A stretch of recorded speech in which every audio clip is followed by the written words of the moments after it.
Sandy Saw Bigfoot, Recycled Poetry Classics Collection, by Faye Colum Fairley. Strange stories are told from days of old, of things down here in the south. The backwoods trails have secret tales, that would make you run and shout. These southern nights have seen queer sights, but the queerest they ever could share was on a night bleak, close to Black Creek, when Sandy saw Bigfoot down there. Sandy was naive, and would not concede that stories of Bigfoot were right. So she offered a plan, to me and Anne. She'll drive us down there one night. As each week went by, we really tried to make our dark rendezvous. We were compelled to tell Charity and Danielle, so they had to go along too. Now Bigfoot is tall, and has a shrill call. They say he's been here for years. They also tell of a sickening smell, so strong that it will bring you to tears. Sandy didn't believe, and wanted to see, the reason for the stories they told. So on a dark night, without any light, we traveled to a lonely back road. Talk about dark, there where we parked, we couldn't see the front of the car. Some wanted to get out and walk about, but no one would move very far. Now Sandy was brave, but told us to stay. We stayed, the fear was so high.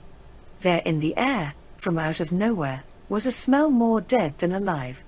Gasping for air, we froze right there, like we were all held in a spell.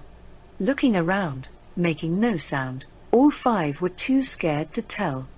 In deathly dread, someone quietly said, "Can we open a window for air?"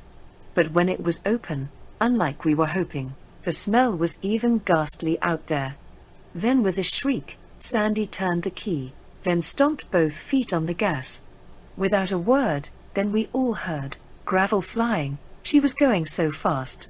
Yelling slow down, we turned around to see what we left behind. Both hands on the wheel, she would not yield till she reached Highway 49. Whenever she stopped, her heartbeat had dropped to about 200 by then. We tried to console her, we didn't scold her, all she could say was, "It was him." She was shaking so hard, she shook the whole car, but we made it to the diner okay. Called Missy up, she told us to stay put, she was quickly on her way.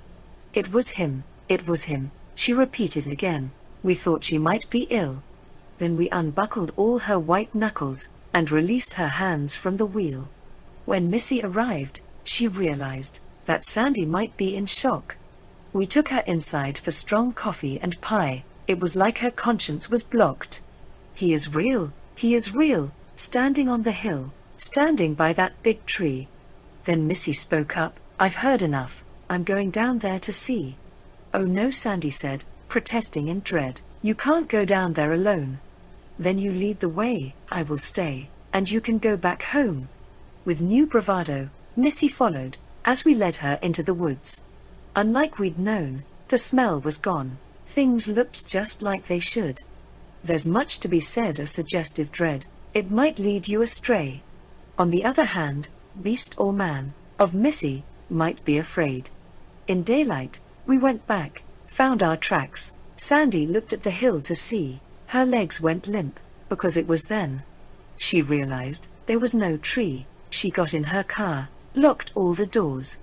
"Refused to get out then. You'll do what you want, but when I get home, I won't be back down here again." Around Black Creek, the woods are deep. Some stories have never been told. Is it a bad dream, or maybe a scheme? Concealed in the dark black roads, in the dark night, without any light. Things go bump in the dark, but if you start to seek mysteries of Black Creek, if you're afraid, stay in your car. These southern nights have seen queer sights, but the queerest they ever could share was on a night bleak, close to Black Creek, when Sandy saw Bigfoot down there.